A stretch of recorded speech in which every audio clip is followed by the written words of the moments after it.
Jail में खान साहब के साथ मुलाकात हुई है।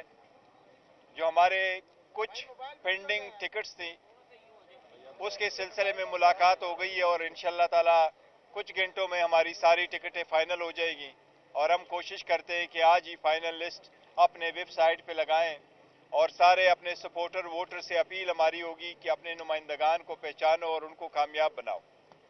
अब हमारी डिस्कशन और भी हुई है कि जितनी ज्यादती पीटीआई के साथ होनी थी वो तो हो चुकी है। अस्सलामुअलैकुम। मोहम्मद अज़हर सिद्दीक अपने प्रोग्राम सियासी गपशप के साथ हाजिर खिदमत है।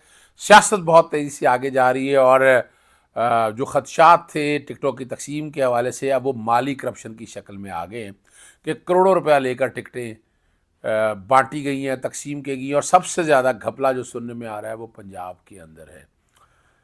टिकटों की गैर मुनसिफाना तकसीम तो हुई है, ये तो बड़ी वजाहत के साथ बातें हैं।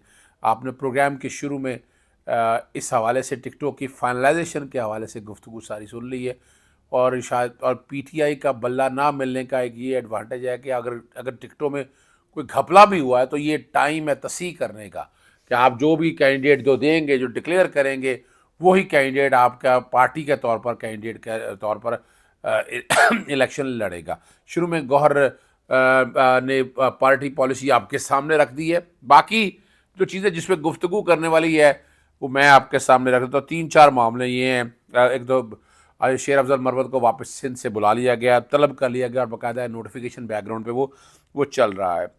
और शहबाज शरीफ वो कहने लगा जी बल्ला अगर सिंधिया कसूर कहीं आप ही तो हैं, आप ही तो हो, वो ही तो हो कि जिसकी वजह से ये मुल्क तबाही की तरफ चल रहा है। जो मर्जी करें।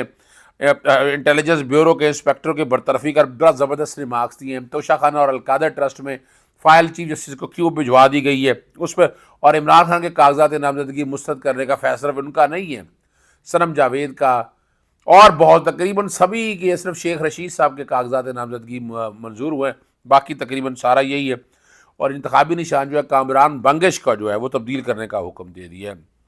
शेख रशीद के जिस्मानी रिमांड की जो है वो इस्तदा मुस्तरद हो गई है और उन्हें जुडिशल कर दिया गया। अब ये 9 मई वाले जो केसेस हैं ना, ये किसी एक मंतकी अंजाम की तरफ जाने वाले हैं। शाह महमूद कुरैशी वाला मामला, और कमाल की बात ज़बरदस्त है वो, चले मैं इकट्ठे ही बात करूँगा कि शाह महमूद कुरैशी के कागजात नामजदगी मुस्तरद हो गए हैं।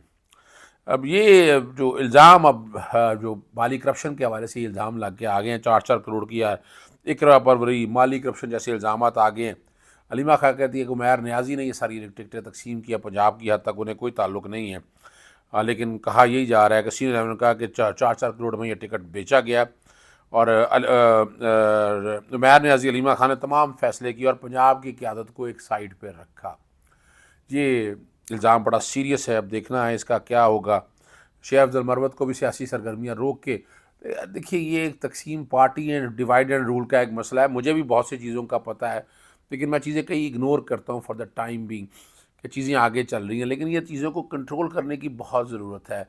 एक जो मेन वजह है ना कि इमरान खान साहब जेल के अंदर हैं, जेल से बाहर होते तो ये सारे मामला जितने ये उलझन हो गए हैं ना मामले, ये शायद ना उलझते। ये मैं हकीकत कह रहा हूँ आपके सामने, ये मामले शायद इतने ना उलझते। और अगर ये उलझे हैं तो उसकी मेन वजह यही है कि इमरान खान साहब को इसीलिए जेल से बाहर आने नहीं दे रहे और अंदर रख रहे हैं।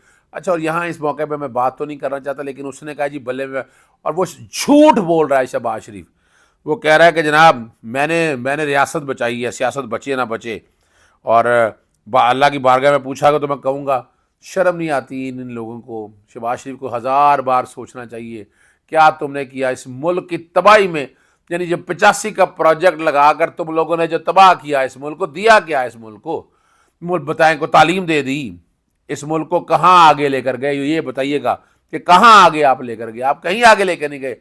मोहतरम शहबाज शरीफ साहब, अभी भी आप ही वज़ारत उज़्मा के उम्मीदवार हैं और वो नज़र आ रहा है कि आप ही यहाँ पर छाए रहेंगे।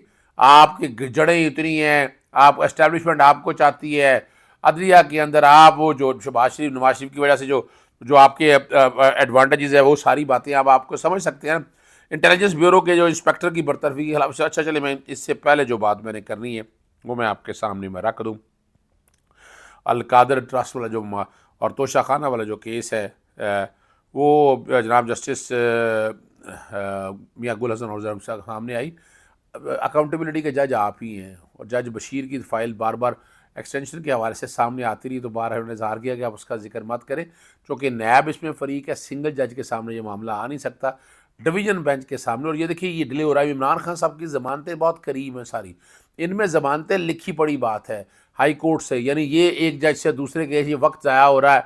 और इसी तरह फ़ाइल में यानी 9 मई वाला जो आपको ना 2 दिन का रिमांड हुआ, वो ज़मानतें जो हैं अपना उनकी वो भी जो भी होना है खारिज करना, डे टू डे ज़मानतें चलानी चाहिए और उसको ख़त्म करना चाहिए। आई डोंट थिंक सो कि इसको, ये टाइम नहीं है ऐसा, ये इलेक्शन का माहौल ऐसा है कि इन दिनों आपकी ज़मानतों की पॉसिबिलिटीज़ है, इसके बाद ज़मानतें नहीं होंगी। तो शाखाना वाला भी अभी देख रहे हैं, ज़मानतें सारा प्रोसेस जितना भी है, जेल ट्रायल जितना, इसको जल्द डिसाइड करना चाहिए। डे टू डे मामले में इसको डिले नहीं करना चाहिए, इसको डिले करेंगे नुकसान। इसी तरह मैं बार बार कहता हूँ कि तोशाखाना की अपीलें भी मेल लगवा ली जाए, मेल लगवा कर वो डिसाइड कराएं, वो सस्पेंशन हो जाएगी तो इमरान खान साहब जो नहली है, जो मैं डिस्कस करूंगा आपके साथ, वो वाला चैप्टर भी खत्म हो जाएगा। फाइल बहरहाल चली गई है जनाब जस्टिस आमिर फारूक साहब के पास, और जज बशीर पर बार बार बात की, और इस पर उन्होंने ये अपना जस्टिस मियाँ गुल हज़रत इस पर बात मत कीजिएगा, उनकी तकर्री के हवाले से मैंने अब आता हूँ मैं लाहौर हाई कोर्ट, IB वाला मामला बाद में बात करता हूँ।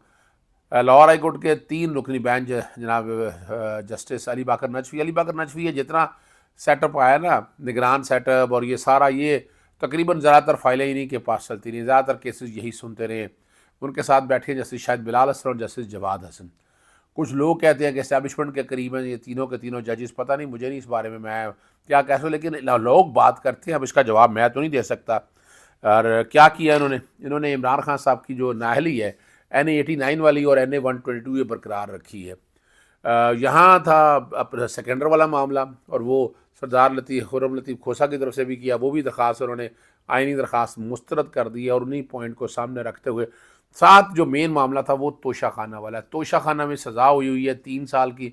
जब 3 साल की सज़ा हो तो सेक्शन 232 के तहत है 5 साल तक आप नाहल है। वो एक अलग बात है कि यहाँ जज जो मुतलका जज थे हुमायूं दिलावर, उन्होंने इमरान खान साहब को नाहल नहीं किया। अमूमन नैब या बाकी केस में जब सज़ा सुनाई जाती है तो नाहली भी साथ अदालत हुक्म देती है कि जनाब आप नाहल भी हैं, तो इस केस में नहीं हुआ। इस केस में इलेक्शन कमीशन ने बाद में किया। इलेक्शन कमीशन ना कोर्ट है ना ट्राइब्यूनल है, 5 रुकनी बेंच के पास लाहौर हाई कोर्ट में दरख्वास्त पड़ी। वो मैंने भी बार बार कहा था कि उसको जल्दी समाअत के लिए मुकर्रर कर दे, लेकिन वो जल्दी समाअत के लिए मुकर्रर नहीं। आई डोंट नो वाई, यानी ये मामला तो ऐसा है, इसको फ़ौरन डिसाइड करना चाहिए। तोशाखाना का केस यहाँ ख़त्म हो जाएगा, केस है ही कोई नहीं आपका। इस्लामाबाद हाई कोर्ट जो कर रही है, फिर हमारी सुप्रीम कोर्ट बेलें नहीं लगा रही इमरान खान साहब की। तोशाखाना में जो सस्पेंशन वाला मामला है वो सारा मामला लगाए तो सारे मामले ख़त्म हो जाएंगे, कुछ नहीं रह जाएगा इस सारे इशू के अंदर। लेकिन अब चूँकि नाहली है और मॉरल टर्पिट्यूड का इशू तो यहाँ पर अपनी 63(1)H का इशू नहीं है, 63(1)P में वो लेकर जाते हैं, और वो सेक्शन 232 इलेक्शन एक्ट का, जिसमें सज़ा जो है कि अगर आपको 2 साल से ज़्यादा सज़ा हो जाए तो आप 5 साल के लिए नाअहल हैं। ये वो कानून है जिसका इतलाक़ जो है इलेक्शन कमीशन ने किया है। यानी 89 में मियाँ वाले में, और इसमें भी ये मामला सुप्रीम कोर्ट लेकर जाएंगे, और सुप्रीम कोर्ट भी जाए मामला जाके चैलेंज होगा।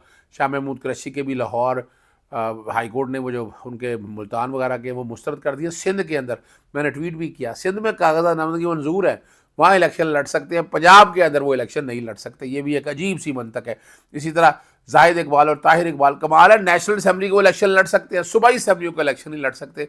ये इलेक्शन कमीशन की अजीब सी मंतक है। सनम जावेद के भी कागजात उन्होंने मंजूर नहीं किए, अकाउंट की बुनियाद पर है। इसलिए बहुत से और है, बहुत से और लोग हैं। शेख रशीद साहब के तो कोई ऐसे एतराज़ा थे नहीं, लेकिन शेख रशीद साहब के कागजात नामजदगी जो है ना वो मंजूर हैं, वो इलेक्शन लड़ सकते हैं। ये आपके सामने मैंने रखा था। हाँ, एक बात और, पेशावर हाई कोर्ट ने PTI के रहनुमा जो कामरान बंगिश है उनका इंतखाबी निशान तब्दील करने का हुक्म दे दिया, दरख्वास्त मंजूर कर लिया। रिटर्निंग ऑफिसर को कहा कि इनका निशान तब्दील किया जाए, और ये निशान जो एक दूसरे में कॉन्फ्लिक्टिंग, यानी एक दूसरे से मिलते जुलते इंतखाबी निशान थे, और इससे इलेक्शन डिले करने का मकसद नहीं डाला जाए, और इंप्रेशन यही दे रहे हैं कि इलेक्शन हम डिले कर देंगे। इज़हार दहशतगर्दी की अदालत ने शेख रशीद साहब के जिस्मानी रिमांड की इस्तदा मुस्तरद कर दी है, जुडिशल कर दी है।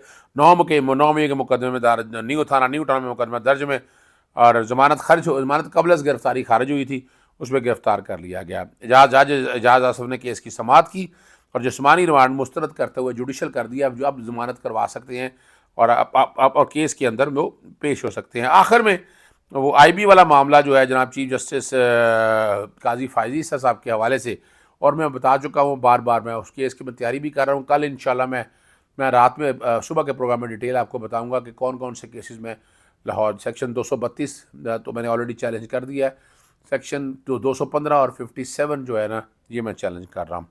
और चीफ जस्टिस ने रिमार्क्स देते हुए कहा आईबी के लिए इंटेलिजेंस ब्यूरो किसी को नहीं बताती कि वो क्या कर रही है। आईबी खुद की प्रोजेक्शन नहीं करती, खामोशी से काम करती है। आप जैसे लोग इंटेलिजेंस ब्यूरो में होंगे तो इदारे क्या होगा। मुझे ने कहा आपकी फ़िक्र नहीं। और इशू बड़ा ये था कि नॉन पेड कस्टम गाड़ी थी, उन्होंने कहा नॉन पेड कस्टम गाड़ी मेरी नहीं है, ये मेरे एक दोस्त की गाड़ी में लेके आया हुआ था, वो एक दिन के हमारे पास जैसे उन्होंने कहा नॉन पेड कस्टम पर जारी सरकारी नंबर प्लेट भी लगाई गई थी। और आप जैसे आईबी में होंगे तो इख्तियारात का गलत इस्तेमाल करेंगे तो फिर हाल यही होगा। फिर अवाम को कौन पूछेगा, अवाम की फ़िक्र किस पे होगी। अल्लाह करे कि ये सारा म्यार जो है ना म्यार ये सारा सामने रहे। लेकिन एक ख़बर मैं आपको बार बार देता हूँ कि इमरान खान साहब की नाहली नहीं रहनी है। और टिकटों की तकसीम मैंने आपके सामने मैंने रख दिया था। पाकिस्तान तहरीक इंसाफ के तौर पर जो है ना वो टिकटें दी जाएंगी। इंतखाबी निशान आपका अलग होगा। आप इंतखाबी एक तरह से बैन का कॉन्सेप्ट इस तरह से आप एक इंतखाबी निशान पर इलेक्शन नहीं लड़ सकते, लेकिन आप आपके कैंडिडेट इंडिविजुअल लड़ सकते हैं जो कि आपने डेक्लेरेशन दी हुई है और डेक्लेरेशन आप पे बाइंडिंग है। जितने भी हैं सोच समझ के कैंडिडेट ये सारे दे, कल ये पाकिस्तान तहरीक इंसाफ के कैंडिडेटों के मखसूस नशस्तें भी ले सकेंगे क्योंकि पार्टी के तौर पर मौजूद हैं।